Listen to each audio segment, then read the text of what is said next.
Ace Russ says, need to re-sign Mostert to be a rotational back. He'd be a solid running back too. Only if he's making the vet minimum.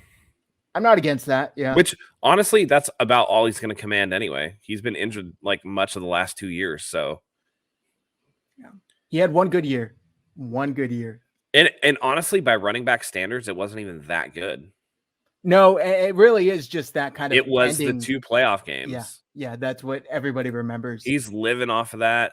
It's kind of like similar, not because the games counted. It's not quite as dumb, but it's really a lot like the Jalen Hurd thing. Yeah, where he had that one great game against the Cowboys, and everybody's like, "Man, he's so good." And I'm like, y'all just forget the dude's never rushed for 1,000 yards in a season. Elijah Mitchell in his rookie season had more yards this year than Mostert has ever had in a single season. And Mostert was cut by like 8 teams. So I don't know. He's fast, but you're talking about a dude that's been injured multiple times. He's coming up on his age 30 season. The tread on the tires is going to be bare. And the first thing that's going to go is that speed. And then what do you have? Yep. We saw it with Cargo Plane. Who looks completely new in Kansas City. Yeah, which right. Is crazy. Stole money for 2 years. Yeah. Let's see. David Yates says, Hightower got picked up by the Bears. Yep, we covered that a bit. John V, I believe Flores butted heads with the front office more than he may or may not have believed in Tua. Tua's first year was a quarterback carousel Fitzpatrick. The story is, though, that they butted heads because he didn't want Tua, that he wanted Herbert instead. Yeah. And that he lost out. And he kind of, if you believe the reports, he kind of took that out on Tua, which if that's true, that's not cool. But, Yeah. Let's see. David Waddle's a finesse player. No way he could be physical in the backfield. Exactly. I mean, there are very few receivers built like Deebo Samuel. That's why it's so impressive. He's got the running back body, the speed of a receiver. He's a very, very unique player. Ian Sharp said Coleman also contributed in 2019. Wasn't all Mostert. He did, yeah. The Carolina game specifically. Trade Kittle this offseason. Maybe send him with Jimmy since lovers love to get more picks.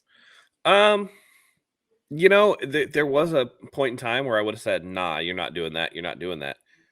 I will be interested to see what comes out of George Kittle this offseason when they move Jimmy and how he reacts and how he carries himself. I'm fully confident that he will be a professional, but in the case that he is opining for Jimmy or being a little bit of a disruption, you might actually look at moving George Kittle because you don't want a disturbed locker room coming in when you're trying to prop up Trey Lance.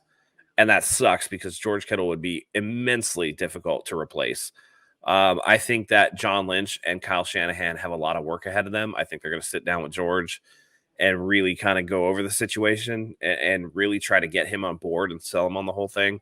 And hopefully it's a thing of like, George is like, hey, this is a business.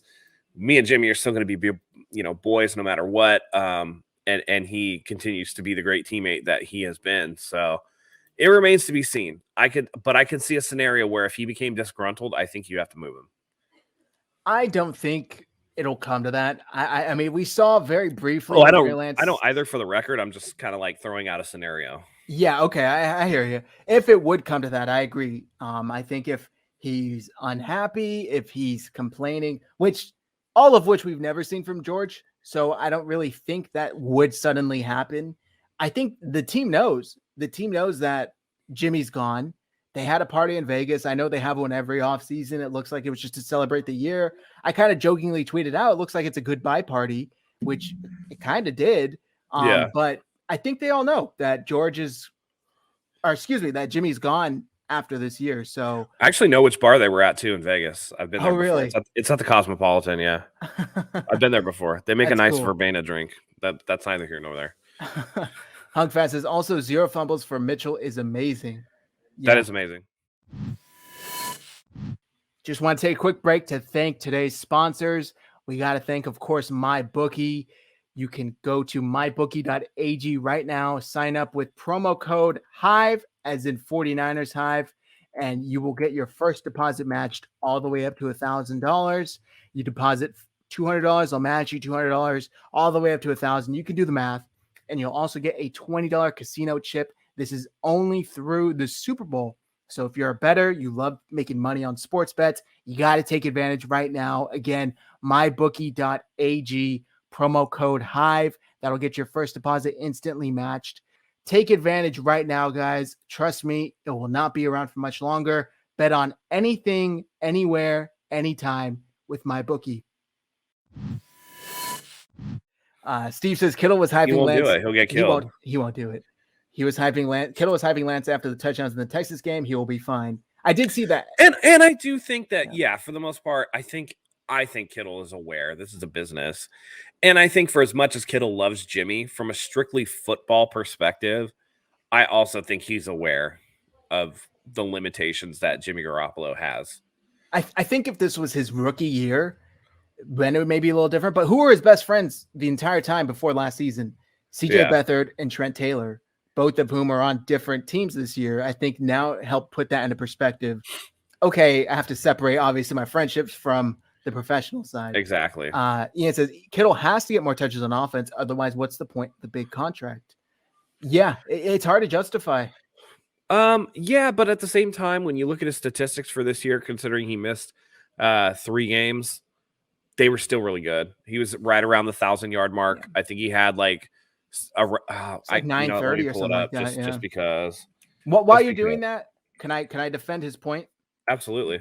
I think situationally he needs to be more involved. That definitely, particularly in the red zone, I feel like is definitely a thing that you really want to look at. But regular season, 71 catches for 910 yards and 6 touchdowns. If you give him more opportunity in the red zone, those touchdown numbers can come up. Ideally, you'd like to see him around between 9 and 12. But at the same time, I don't think that he's necessarily not. I mean, you extrapolate 3 more games out of that, and he's well over 1,000 again. So I think that Kittle being so good and Travis Kelce being so good has kind of tainted the tight end position for everybody else. Anybody else with 71 catches for 910 yards and 6 TDs as a tight end, you're like, damn, that dude had a hell of a season. But because it's George Kittle, you're like, he's not touching the ball enough. So I think it's a double-edged sword, right? And the point of the big contract, even if he's not touching the ball, is the dude is a ferocious blocker.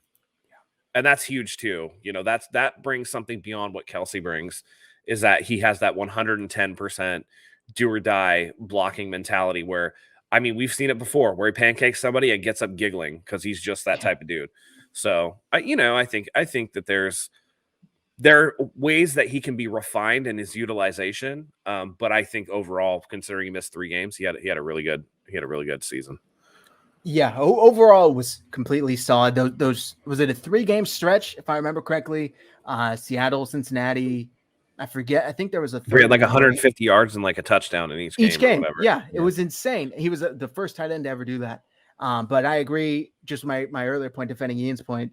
Situationally, playoffs, I think he had 1 touchdown. And granted, Jimmy only threw 1 touchdown, but in the Rams game, in the NFC Championship game, which was a dime, Jimmy had a particularly bad playoffs. Historically bad. Jimmy's playoff numbers are abysmal, to put it mildly.